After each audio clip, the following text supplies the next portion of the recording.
하나님 말씀 우리 시편 1편 보겠습니다. 시편 1편 3절 말씀 보겠습니다. 3절 우리 한 목소리로 3절 합독하겠습니다. 그는 시냇가에 심은 나무가 철을 따라 열매를 맺으며 그 잎사귀가 마르지 아니함과 같으니 그가 하는 모든 일이 다 형통하리로다. 아멘. 그는 시냇가에 심은 나무가 시냇가에 심은 나무라는 제목으로 시냇가에 심은 나무라는 제목으로 말씀드리고자 합니다. 이번 주 말씀 중에 디모데전서 4장 15절 말씀에 이 모든 일에 전심전력하여 너의 성숙함을 모든 사람에게 나타내게 하라. 이 모든 일에 전심전력할 어디에 전심전력해야 되냐? 너의 성숙함을 이루기 위해서 모든 일에 너의 그 성숙함을 이루기 위해서 전심전력해라. 디모데 4장 16절 말씀에도 보면 내가 내 자신과 가르침을 살펴 이 일을 계속해라. 내 자신에게 먼저 살피라는 거죠. 다른 사람을 살피는 것이 아니라 다른 사람을 가르치는 것이 아니라 전도 이전에 사역 이전에 너의 성숙함을 목사 이전에 너의 성숙함을 전심전력하라는 거죠. 그리고 다른 사람을 가르치기 전에 다른 사람을 살피기 전에 내 자신을 가르치고 내 자신을 살피라는 거죠. 이것을 행함으로 내 자신과 내게 듣는 자들을 구원하리라 이렇게 되어 있습니다. 그래서 우리 자신을 계속해서 살피는 것, 성도로서 사역자로서 전도자로서 제자로서 사명 감당하기 이전에 우리 자신이 성숙해야 되고 우리 자신을 살피고 우리가 다른 사람을 구원할 만큼 다른 사람을 살릴 만큼 다른 사람을 치유할 만큼 우리 자신이 먼저 서야 된다. 그 일을 위해서 우리가 첫 번째로 생각해야 될 것이 뭐냐? 첫 번째로 생각해야 될 것이 우리는 날마다 악인과 의인이라는 그 갈림길에 서 있습니다. 다른 말로 말하면 우리는 날마다 갈등과 문제 속에 있습니다. 오늘 본문에도 보면 악인들에게 불신앙, 죄인의 길, 불신자의 오만한 자들의 자리 이런 속에 우리가 있습니다. 바람에 나는 겨와 같은 그런 일시적인 생각 속에 문제들이 많이 있습니다.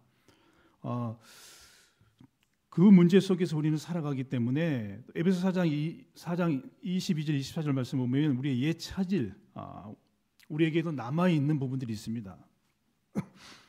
저는 어떨 때 가끔 깜짝 놀랄 때가 있어요. 다 된 것 같은데 내가 어느 정도 복음 체질 된 것 같은데 내가 이 나이에 어느 정도 이제 복음을 누리는 것 같은데 어느 날 보면은 아닐 때가 있어요. 그래서 제가 어떨 때 어떤 생각이 드냐면 또 성도들 보면서도 참 괜찮아 보이는 것 같은데 결정적일 때 보면 아닌 것 같은 걸 많이 느껴요. 저는 이제 우리 교회에서 한 20년, 10몇 년 이렇게 축구를 일주일에 한 번씩 합니다. 원리스 축구팀이라고 있는데 내가 헐뜯는 것이 아니에요. 이렇게 보면 집사님들 보면 10년, 20년 있으면 어느 정도 복음 속에 들어온 것 같고 전도 속에 들어온 것 같고 선교 속에 들어온 것 같은데 요즘 보면 아니야. 말은 전도고 말은 선교고 말은 복음 체질인데 전혀 아니야. 그런 걸 많이 느껴요. 마치 이게 우리 세면바닥이 있잖아요. 지저분하잖아요. 지저분해요. 굉장히 지저분해요. 우리 교육자실 5층에도 보면 이게 막 드러나서. 근데 이걸 닦지 않고 그냥 세면 발라버리면 모르잖아. 밑에 뭐가 있는지 모르죠. 그냥 아무리 지저분하고 막 이게 뭐 덜 들려 있어도 위에 뭐 세면도 깔아버리면은 깔고 페인트 칠해버리면 뭐 전혀 밑에 뭐가 있는지 모르잖아요. 문득 나는 어느 정도 복음 체질 된 것 같은데 보면은 이게 싹 숨겨져 있는 것들을 많이 봅니다. 그래서 오늘 본문에도 보면 복 있는 사람들은 악인의 길을 따르지 아니하고 죄인의 길에 서지 아니하고 오만한 자들의 자리에 앉지 않고 이걸 다른 말로 말하면 우리에게 남아있는 불신앙과 환경의 문제들이 굉장히 많이 있습니다. 고린도후서 10장 3절 말씀처럼 경관진들이 남아있어요. 한마디로 말하면 우리의 체질이 남아있거든요. 그리고 끊임없이 환경을 통해서 오는 문제들이 있고 또 영적인 배경들이 있습니다. 그럼에도 불구하고 우리는 신부는 하나님의 자녀 아닙니까? 그리고 새로운 피조물로 우리를 부르셨고, 로마서 8장 14절 17절 보면 다시는 무수하는 종의 영을 받지 아니하고 양자의 영을 받았으므로, 다시는 무수하는 종의 영을 받지 않고.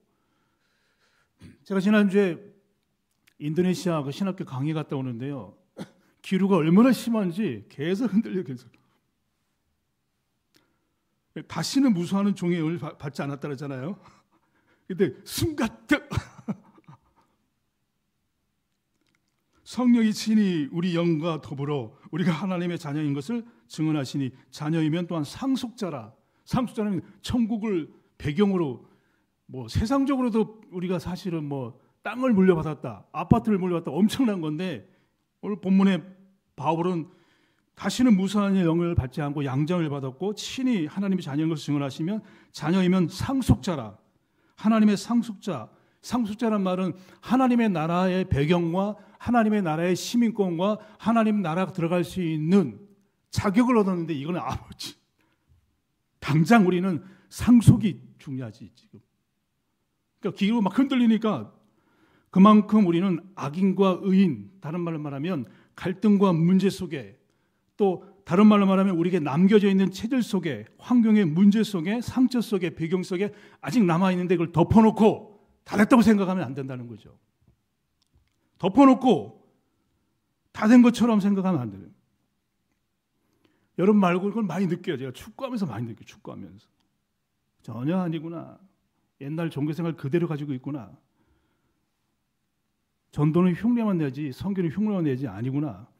베드로서 2장 9절 말씀처럼, 그러나 너희는 택하신 족속이요 왕같은 제사장들이요 거룩한 나라요 그의 소유된 백성이니, 이는 너희를 어두운 데서 불러내어 그의 귀한 빛에 들어가게 하신 자의 아름다운 덕을 선전하도록 우리를 왕같은 신분으로 부르셨기 때문에, 의인과 죄인, 다른 말로 말하면 갈등 속에서 우리는 뭘 선택해야 되냐, 두 가지거든요. 하나는 오늘 본문에 보니까 이 갈등 속에서, 의인과 죄인과 오만한 자리 속에서, 불신앙 속에서 두 가지만 있으면 이걸 넘어설 수 있다는 거예요. 두 가지만 있으면 승리할 수 있다는 거예요. 두 가지만 있으면 이 체질 아무 문제 될 수 없고 치유되어지고 회복되어지고, 증인으로 이번 말씀처럼 성숙한 단계. 그게 뭐냐? 그는 시냇가에 심은 나무가 철을 따라 열매를 맺으며 그 잎사귀가 마르지 않은 것 같으니, 이 나무가 시냇가에 심겨져 있어야 된다는 거죠. 마른 광야에 심겨져 있으면 안 되고, 시냇가에 나무가 심겨져 있으면 철을 따라 열매를 맺고 그 잎사귀가 무성하다는 건데, 또 한 가지는 그 정도가 아니라 2절에 심겨져 있을 뿐만 아니라 오직 여호와의 율법을 즐거워하여 그 율법을 주야로 묵상하는, 24시 심겨져 있어야 되고 24시 묵상해야지만 그 오만한 길, 죄인의 길, 악인의 깨, 그 영적인 체질, 그 창세기 3장으로부터 승리할 수 있다는 거예요. 그럼 두 번째, 이 두 가지가 뭐냐? 당연히 여러분 시편 1편 3절 시냇가에 심은 나무라 되어 있는데, 이게 여러분 사실 구약은 신약과 연결되어 있잖아요. 시냇가에 심은 나무. 예레미야 17장 7절 8절에도 보면, 그러나 무릇, 예레미야 17장 7절 8절에 보면, 그러나 무릇 여호와를 의지하며 여호와를 의리하는 그 사람은 복을 받을 것이라. 그는 물가에 심어진 나무가 그 뿌리를 강변에 뻗치고 더위가 올라올지라도 두려워하지 아니하며, 그 입이 청청하며 가무는 해에도 걱정이 없고 결실이 그치지 아니하고. 나무가 그 시냇가에 심겨지면 강변에 뻗쳐져 가지고 더위가 올라와도 두렵지 않고, 그 잎사가 청청하고 가무는 해가 와도 걱정이 없다. 이게 무슨 말입니까? 여러분 눈치챘죠? 나무가 시냇가에 심겨졌다. 그럼 우리 그럼 그 시냇가에 심겨져야 됩니까? 여러분 눈치챘죠? 우리는 그리스도 속에 심겨져야 됩니다. 다른 말로 하면 성삼위 하나님의 비밀 속인데, 이게 여러분 무슨 말입니까? 요한복음 15장 5절, 나는 포도나무여 너희는 가지라. 그가 내 안에 내가 그 안에 있으면 사람이 열매를 많이 맺었나니. 여러분 이 마이크 소리가 별로 안 좋습니다. 포도나무는, 가지는 포도나무에 딱 붙어 있으면 되잖아요. 그러면 그 시냇가에 심은 나무란 말은 우리가 그리스도 터 위에 굳게 세워져 있어야 됩니다. 다른 말로 하면 그리스도의 신앙 고백 속에, 그리스도의 신앙 고백 속에, 그리스도를 누리는 믿음 속에 심겨져 있어야 됩니다. 그러면 어떤 불신앙도, 어떤 제약도, 오만한 길고 악인의 깨도 바람에 나는 겨도 문제될 것이 없다는 것입니다. 두려움도 염려도 불안도, 여러분 안 흔들리지만 기체가 흔들려도 두려움도 공황증도 불안증도 우울증도 아무 문제될 수 없습니다. 나무가 아니죠. 가지가 포도나무에 붙어있듯이, 나무에 전체 붙어있듯이 우리가 시냇가에, 다른 말로 말하면 그리스도의 신앙 고백 속에, 하나님의 능력 속에 심겨져 있으면 요한복음 15장 16절 너희가 나를 택한 것이 아니요 내가 너희를 택하여 세웠나니 이는 너희로 가서 열매를 맺게 하고 또 너희 열매가 항상 있게 하여 내 이름으로 아버지께 무엇이든지 구하면 다 받게 하리라. 하나님을 선택했기 때문에 이 고백을만 계속하면 됩니다. 어떤 고백이냐? 나는 그리스도를 정확하게 고백하길 원합니다. 나는 그리스도를 알길 원합니다. 모든 문제 해결하신 그리스도, 새로운 것이 없잖아요. 선지자, 제사장, 왕으로 오셔서 나의 인생의 문제, 우리의 인생의 문제, 인간의 인생의 문제를 단번에 영원히 해내신 그리스도를 고백하길 원합니다. 믿길 원하고 확신하길 원하고 누리길 원합니다. 이 고백만, 이 믿음만, 이것만 누리면 어떤 문제도 이길 수 있습니다. 왜냐? 나무가 시냇가에 심겨져 있기 때문에 음부의 권세가 이지 못하리라. 천국 열쇠를 주리라. 그리고 반석 위에 내 교회를 세우리라고 말씀하셨잖아요. 그러면서 여러분 아까 얘기한 것처럼 주야로 묵상하는 겁니다. 그리스도는 나의 주입니다. 그리스도는 나의 왕이십니다. 그리스도는 성령으로 내 안에 계십니다. 음부의 권세가 이지 못하도록 나에게 주신 이 축복을 지금 오는 불신앙과 염려로부터 승리할 수 있도록 힘을 주옵소서. 그 기도하면 여러분은 그 잎사귀가 마르지 않고 청청한 것처럼 햇빛이 와도 문제될 것이 없다고. 고린도서 3장 11절에도 보면 이 닦아둔 것 외에 능히 다른 터를 닦아둘 자가 없으니 이 터는 곧 예수 그리스도라. 그러면서 고린도서 3장 10절에 보면 너희가 하나님의 성전인 것과 하나님의 성령이, 다른 말로 하면 내 안에 심겨져 있는 그리스도, 내 안에 시냇가에 심겨져 있는 그리스도를 날마다 신앙 고백을 하고 누리고 그 믿음의 성숙이 되어진다면 우리는 나를 넘어설 수 있고 환경을 넘어설 수 있고 참된 축복을 누릴 수 있습니다. 모처럼 새벽 기도하니까 잠이 안 와요. 새벽 3시에 눈을 떴는데요. 핑 돌아. 갑자기 염려가 확 몰려오더라고. 세 사람도 주여 몇 번 하니까 싹 사라져. 창 공기 한 번 쉬어도 사라져 버린대. 여러분, 우리가 어디에 심겨져 있어야 되냐? 시냇가에. 그 시냇가가 누굽니까? 성삼위 하나님 중에 예수 그리스도 그 터 위에 탁 흔들리지 않을 정도로 딱 세워져야 끊임없이 오는 문제와 사건과 환경으로부터 이길 수 있는 능력이 생기게 돼 있습니다. 그래야, 성숙해야. 바울이 그러잖아요. 디모데에게 이 모든 일에 전심전력하여 너의 성숙함을 모든 사람에게 나타내게 하라. 내가 내 자신과 가르침을 살펴 이 일을 계속해라. 이것을 행함으로 내 자신과 내게 듣는 자를 구원하리라. 우리는 할 일이 너무 많아요. 13절 말씀처럼 내가 이럴 때 있는 것과 권하는 것, 가르치는 것, 권하고 가르치고 복음의 증인되기 위해서, 전도하기 위해서, 선교하기 위해서, 다른 사람을 가르치기 위해서, 말씀 운동을 하기 위해서 네가 성숙해야 된다는 거예요. 전도도 안 하고 가르치지도 않고 복음도 안 전하는데 성숙해서 뭐 할 겁니까? 그냥 가는데.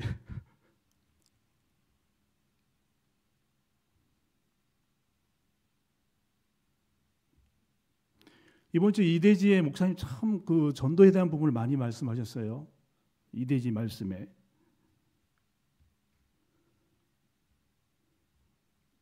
그래서 제가 어제 지역에 가서 그런 얘기했는데 생선, 저는 강원도 속초 사람인데 생선이 가장 바다에서 이렇게 배 들어오면 살아있는 고기는 땅에 넣으면 푹 뛰거든요. 가장 우리 영혼의 신선도가 가장 좋을 때가 어떤 때냐? 두 가지입니다. 복음 전할 때, 복음 누릴 때. 그리고 보통 우리가 생각할 때 선교지 하면 어떤 생각이 듭니까? 여러분, 선교지, 선교사, 선교지 할 때 여러분 아무래도 선교대회 때 선교사님 오신다, 선교지 들으면 뭔가 여러분 마음속에 좀 기대, 설레는 마음 설레는 마음 있잖아요. 우리가 선교지 간다. 왜 그렇습니까? 복음이 증거된다. 뭐 성령이 역사한다. 현장이 살아난다. 영혼들에게 구원을 받는다. 그게 가장 우리에게 신선도가 뭐냐? 복음을 누릴 때, 복음을 증거할 때가 가장 성령 충만할 때예요.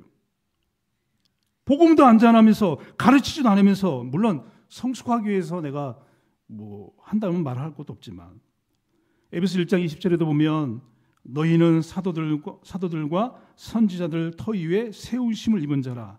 그리스도 예수께서 친히 모퉁이 돌이 되셨느니라. 터 위에 사도들과 선지자들이 신앙 고백했잖아요.